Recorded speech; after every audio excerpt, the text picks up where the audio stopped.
ओम श्री गणेशाय नमः। श्री राधा कृष्णाय नमः। हम कार्तिक महात्म के 12वें अध्याय को पढ़ रहे हैं। ओम 12वें अध्याय में बालकिल्या बोले कि सुंदर कार्तिक मास में कृष्ण पक्ष की 14 को दीपोत्सव करना चाहिए और उसके पास का हम व्रत बताते हैं। त्रयोदशी के दिन प्रातःकाल दंत दानव करके त्रयोदशी के दिन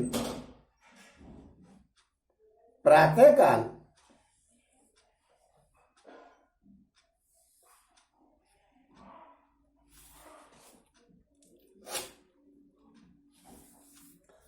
ओम श्री गणेशाय नमः। श्री राधा कृष्णाय नमः। अब हम कार्तिक महात्म के 12वें अध्याय को पढ़ रहे हैं और 12वें अध्याय में बालकिल्या बोले कि सुंदर कार्तिक मास में कृष्ण पक्ष की 14 को दीपोत्सव होता है और उसके पास का यह व्रत करे कि त्रयोदशी के दिन प्रातःकाल दंत धावन करके स्नान करे और भगवान की भक्ति में तत्पर होकर के और 3 दिन का नियम ले। फिर इस व्रत के अंत में गोवर्धन का उत्सव करे। प्रतिपदा 3 मुहूर्त से अधिक लेनी चाहिए जिसमें द्वितीया के भेद का कोई दोष नहीं होता है। ओम कार्तिक कृष्ण पक्ष की त्रयोदशी को सायंकाल के समय पर और घर के बाहर यम का दीपक जलावे। उस दीपक को जलाने से अपमृत्यु का नाश हो जाता है। ओम एक समय धर्मराज ने सब दूतों को इकट्ठा करके कहा कि अरे भाई, मेरे सामने आप सत्य सत्य बोलना। छोटे बड़ों को मारने में तुमको कभी दया आती है या नहीं आती है, अथवा कभी आई है या नहीं आई है? ये बात मुझको सत्य सत्य बतलाओ। यमदूतों ने कहा कि इंद्रप्रस्थ में हंस नाम का एक महाराज था। एक समय वो सेना को साथ लेकर के शिकार खेलने गया और वहां उसने एक मृग देखा और शिकार खेलता खेलता वो दूर निकल गया। स्त्री रूप होने से मृगी को तो उसने छोड़ दिया और हिरण के पीछे पीछे यत्न करके वो दौड़ने लगा और मृग भी राजा को देख करके कुचाल मार करके और बहुत तेजी से भागा और आगे निकल गया। फिर राजा ने उसके पीछे अपना घोड़ा दौड़ा दिया और इस प्रकार वो मृग कभी लोप हो जाए तो कभी दिख जाए और तीर लगने से दुखी होने के कारण कि तीर नहीं लग जाए इसलिए वो कभी छिप जाता और कभी दिखने लग जाता और एक स्थान से दूसरे स्थान पर भागने लग गया। उसके पीछे मध्याह्न तक राजा घोड़े पर गया और फिर भी उसको वो पकड़ नहीं पाया। मृग भाग करके जाने कहां चला गया। राजा श्रम से अचेत सा हो गया और गर्मी के कारण उसे प्यास लग आई। वो जो है उसने पानी देखा तो उसको कोई पानी नहीं दिखाई दिया। फिर थोड़ी देर में बट की छाया में बैठ करके और वो प्यासा ही आगे चल दिया कि आगे तलाश करेंगे कहीं पानी वगैरह मिल जाए। तो जब उसने देखा कि मेरी सेना भी नहीं आ रही है पीछे और कोई नहीं है, इसका मतलब उसने अंदाज लगाया कि मैं काफी आगे निकल आया हूं और उसको भूख भी लग आई। वो बड़ा दुखी हुआ घोड़ा भी श्रम से थक गया था। जब राजा ने एक टिड्डियों का दल देखा कि जो भूखी चली जा रही थी, उन्हें देख करके और आप उस वृक्ष की छाया में विश्राम करके और उसी मार्ग से चल दिया जिधर टिड्डियां गई थी। उसने अंदाज लगा लिया कि जिधर ये गई है उधर कोई खेत वगैरह कुछ न कुछ तो होगा ही। फिर एक कोस जाकर के उसने एक सरोवर को देखा जिसमें कमल खिले हुए थे, हंस कारंडव कर रहे थे और चकवा उसमें तैर रहे थे। वो बड़ा मनोहर जान पड़ता था। उसमें अनेक प्रकार के कमल खिले हुए थे। उसका जल बड़ा भारी कोमल था, निर्मल था। तालाब को देख करके वो कृतकृत के समान हो गया। फिर पहले खुद ने पानी पिया और फिर उसके बाद अपने घोड़े को पानी पिलाया और वहां उसने अनेक भांति के मछली को मारने वाले धीवरों को देखा। महाराज ने उनसे पूछा कि भाई यहां आसपास कोई गांव है क्या? धीवर बोले कि एक कोस आगे जाकर के नगर के समान एक गांव बना हुआ है और वहां का मुखिया संवर्त नाम का राजा है। उसने अपने द्वार पर पथिकों को ठहरने के लिए धर्मशाला बनवा दी है। तो तुम उसमें अगर सुख से रहना चाहो तो चले जाओ, वहां धर्मशाला में रुक जाना। वहां स्नान वगैरह करने की सारी सुविधाएं हैं, ईंधन वगैरह सब सहज में ही मिल जाता है। उसने पूरा साधन करा रखा है कि भाई कोई आदमी आए पथिक और यहाँ आराम से रुके और चला जाए, खाना पीना बना करके खा पी करके। ओम राजा बोला कि हे धीवरों, इंद्रप्रस्थ से यहां से कितनी दूर है? क्योंकि वो इंद्रप्रस्थ का राजा था और मुझे किस रास्ते से जाना चाहिए? धीवर बोले कि हे राज सेवक, यहां से सुंदर इंद्रप्रस्थ तो नैर्तिक कोण की तरफ और 9 योजन दूर है। उनका यह वचन सुनकर के कि 9 योजन अब नहीं जाया जाएगा, रात हो गई है, उसने राजा ने सोच लिया कि मुझे गांव में ही चलना चाहिए और उसके यहाँ मुखिया के यहाँ धर्मशाला में ही रुकना चाहिए।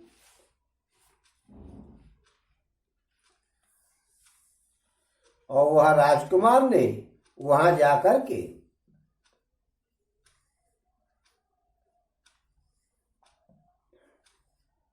कहा कि भाई मैं यहां रुकना चाहता हूं। वो गांव में चला गया। राजा ने मुखिया से कहा कि भाई मैं रुकना चाहता हूं। मुखिया ने देखा और उसने अनुमान लगाया कि युवा पुरुष है और बड़ा तेजस्वी सा जान पड़ता है, इसलिए उसने एक चारपाई उसको दे दी और उसके खाने के लिए व्यवस्था कर दी। और फिर राजा ने घोड़े को भी वही बांध दिया, घोड़े के खाने के लिए भी उसमें भिजवा दिया और उसके खाने के लिए भी भिजवा दिया। और राजा रात को वहीं सो गया। लेकिन उसको रात में नींद नहीं आए, बार बार जगा है। भाई कहाँ राजा राजमहल में सोने वाला, कहाँ चारपाई पे सोने को मिल रहा है। और गांव के राजकुमार के यहां उस दिन उसे 6वां दिन था घर से निकले। राजा ने उस घर में एक स्त्री को आते हुए देखा। एक स्त्री आई और उसके घर में घुस के जा रही थी। वो बड़ी लंबी और रूपवान थी और हाथ में लेखनी लिए हुए थी। राजा ने उसका पल्ला पकड़ करके पूछा कि तू कौन है? उस पर उसने उत्तर नहीं दिया। तो राजा ने फिर उसको धमकाया कि क्यों नहीं बता रही है, तू कौन है जो घर के अंदर जा रही है? फिर बलपूर्वक उसने अपना आंचल छुड़ा करके और वो भीतर घुस गई। फिर तो राजा बड़े अहंकार से बैठ गया और उसकी बाट देखने लग गया कि आएगी निकल करके तो मैं उसको पकड़ लूंगा। जल्दी ही लौट करके वो आएगी, और गई वो और जल्दी ही लौट आई। राजा ने उसको रोक लिया और हाथ पकड़ लिया उसका जबरदस्ती, और कहा कि एक कमल पत्र के समान नेत्र वाली, तू कौन है मेरे सामने, सही सही बता दे, नहीं तो मैं तुझे मार डालूंगा। जो तुझे अच्छा लगे सो कर, नहीं तो मैं मार दूंगा। नहीं बता कि तू कौन है। जीवंतिका बोली कि मैं तुझे मार डालूंगी, पर तुझे धर्मवान जान करके मैंने छोड़ दिया, इसलिए शीघ्र ही तू मुझे छोड़ दे और मुझे जाने दे, नहीं तो मैं तुझे मार दूंगी। राजा बोला कि तू वृतांत बिना बताए मैं तुझे जाने नहीं दूंगा। मैं क्षत्रिय होकर के डर गया तो मेरा तो जीवन बेकार है। मरना तो अवश्य ही है, जीवन स्थिर नहीं है। क्षत्रिय कभी अहंकार को नहीं त्यागता। तुझे मारने में तो मैं समर्थ हूं, परंतु तू स्त्री है, इसलिए मैं तुझे पहले नहीं मारूंगा। और जब तू अगर मुझे मारने का प्रयास करेगी और मेरे प्राणों पर आ जाएगी तो फिर अवध्य को भी वध कर देना चाहिए, इसमें कोई वो नहीं है, फिर मैं तुझे मार दूंगा।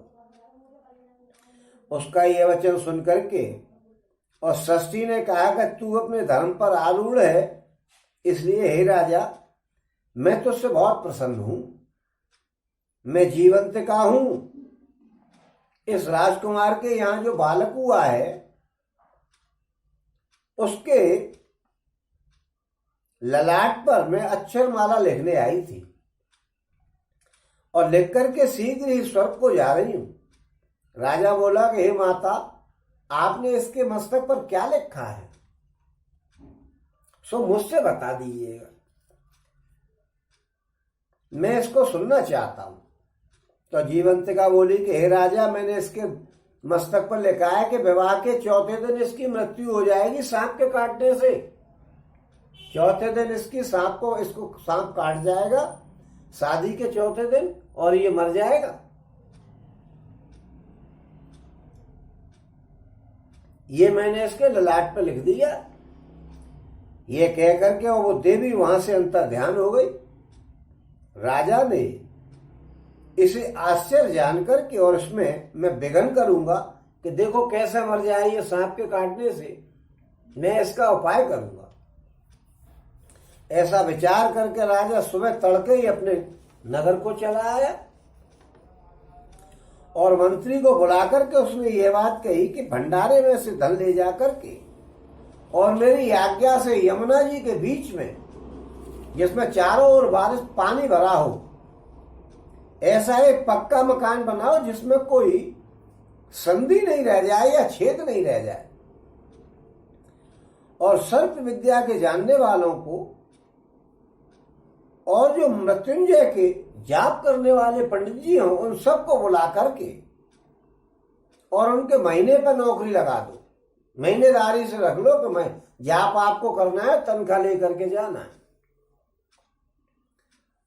और उस मकान के अंदर ही रखो। बिल्कुल ऐसा महल बनवाओ जिसमें कहीं से संधि नहीं रह जाए, और वहां ईशान दिशा की ओर एक नगवा नाम का एक गांव है, वहां जाकर के हेमनक नामक एक उसका बड़ा सामंत रहता है, उसको कुटुंब सहित यहां लेवा लाओ,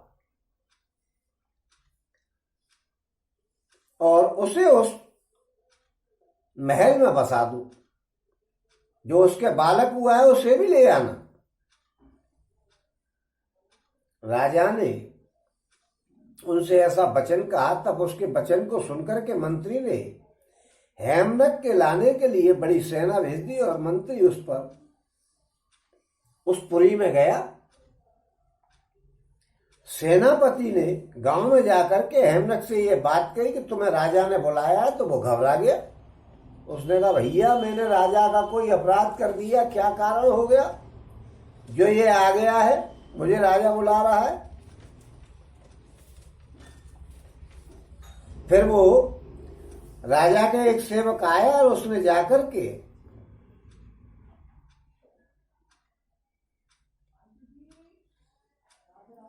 बताया कि आपने राजा का अपराध नहीं किया है, राजा तो आपको अपने यहाँ बुला रहा है। राजा की आज्ञा से वो चिंता को छोड़ करके और कुटुंब सहित बालक को लेकर के और इंद्रप्रस्थ को चल दिया। तब तो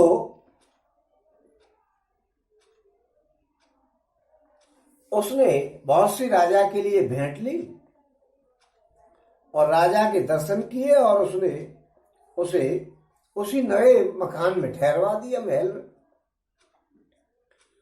और अपमृत्यु के विनाश का पृथ्वी पर जितने दान पुण्य किए जाते हैं अपमृत्यु के विनाश के लिए, वो सब उसने कराए। और जप और होम कराए और राजा आप बालक को देखने आया और बड़े बड़े उपायों से बालक बड़ा हुआ। और जब 16 वर्ष का हो गया और सुसंजय की एक कन्या सर्वगुण संपन्न थी, उसके ग्रह चिन्ह और कुछ शील सुंदरता देख करके राजा ने आप ही उस बालक का विवाह करा दिया। और राजा ने उससे सब लोगों को प्रसन्न किया और आप उसका विवाह करा करके, और जब चौथा दिन आया तो राजा आप ही अपने मनुष्यों के साथ उसकी रक्षा करने के लिए लग गया। सब भांति से आयु बढ़ाने वाले हवन आदि उसने सब कराए। उस बालक को राजा एक दृष्टि से देखता रहा कि कहां से सांप आकर के खाएगा। ओम हे स्वामी, हे यमराज जी, काल की आज्ञा से हम भी वहां पहुंच गए थे। ये यम के दूत यम को बता रहे हैं कि हम भी वहां पहुंच गए थे। तब हमें वहां पर बड़ी दया आई कि ऐसी इंतजाम करने पर और हम इस आदमी को मार करके ले जाएंगे। जब हमने सोचा कि इसको कैसे मारें, जब हमको वहां बहुत दया आई। सो हे स्वामी, हे यमराज जी, राजा की एक नाक का कीड़ा उसे बड़ा दुखी करने लगा। फिर राजा को छींक आई, इतने में ही सांप ने निकल करके और बालक को काट लिया। और बड़ा भारी हाहाकार मच गया और उस बालक के प्राण निकल गए। उसकी मृत्यु के दिन से लेकर के हमने हिंसा नहीं करने का व्रत ले लिया। और वहां राजा की आज्ञा से सब लोग उस पुत्र की दीर्घायु करने वाले जो लगे हुए थे, उस समय हे यमराज, यहां हमें भी बड़ी दया आई। हे यमराज, ऐसे महोत्सव में जिस भांति जीव को न मारा जाए, कृपा करके हमको वो उपाय बताइए। यमराज बोले कि कार्तिक कृष्ण पक्ष की त्रयोदशी को शाम को प्रतिवर्ष घर के द्वार पर सुंदर दीपक जलावे, और हे दूतो, इस मंत्र से हमारे उत्सव में दीपक जला करके रखना चाहिए। फिर अपमृत्यु आने पर भी जो मेरी आज्ञा है सो करना। क्या मंत्र बोले? जब द्वार पर त्रयोदशी के दिन दीपक जलाया जाए शाम को, तो ये मंत्र बोलना चाहिए। ओम मृत्यु पास दंड काल और मुझ सहित त्रयोदशी के दिन दीप दान से यम प्रसन्न हो। ये मंत्र बोल करके और अपने दरवाजे पर शाम को दीपक जलाना चाहिए। ये यमराज ने कहा है कि जो मनुष्य इस दीपोत्सव को करेगा और इस मंत्र को बोल करके और अपने दरवाजे पर दीपक जलाएगा, उस पुरुष को अपमृत्यु का भय नहीं रहेगा। इसलिए सब मुनि श्रेष्ठों ने संध्या को दीपक जलाया और अपमृत्यु का भय दूर किया। बोलो श्री कृष्ण भगवान की जय, बोलो श्री कृष्ण भगवान की जय, बोलो श्री कृष्ण भगवान की जय।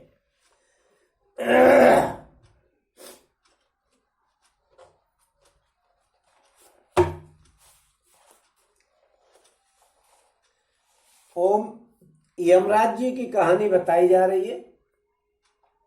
ओम एक गांव में एक बुढ़िया रहती थी। वो प्रतिवर्ष कार्तिक स्नान किया करती थी। कार्तिक स्नान करती, माघ स्नान करती, वैशाख स्नान करती। बड़ी धार्मिक बुढ़िया थी, दान पुण्य भी करती थी। उसने जो है कई बार कार्तिक स्नान किया था, तो वो अपनी उम्र पाकर के और वो मर गई। तो यमदूत उसको लेने आए। यमदूत लेकर के जा रहे थे तो रास्ते में एक नदी पड़ी। अब नदी को पार करने के लिए बुढ़िया से उन्होंने पूछा कि बुढ़िया तूने गाय दान की है क्या? तो बुढ़िया ने गाय का ध्यान किया और गाय की पूंछ को पकड़ करके उसने उस नदी को पार कर लिया। आगे चलने लगे तो उसको जो है कौआ चोंच मारने लग गए उसमें। यमदूतों ने कहा कि भैया तूने कभी ब्राह्मण की लड़की को सिर में तेल डालने के लिए तेल दान किया है? उसने ब्राह्मण की लड़की का ध्यान किया, कौआ चोंच मारना छोड़ गए और चले गए। आगे चले तो उसको काले कुत्ते काटने के लिए दौड़े। यमदूतों ने कहा कि बुढ़िया तूने कभी कुत्तों को रोटी खिलाई है? उसने कुत्तों को रोटी खिलाने की अपनी बात याद करी तो कुत्ते भी उसको काटने से छोड़ करके चले गए। आगे चलने लगी तो उसके पैरों में कांटे लगने लगे। तो यमदूत बोले कि बुढ़िया तूने कभी चप्पल दान की है? उसने अपने चप्पल दान करने का ध्यान किया तो उसके पैरों में चप्पल आ गई और कांटे लगना बंद हो गया। जब आगे चले तो यमराज के दरवाजे बंद थे।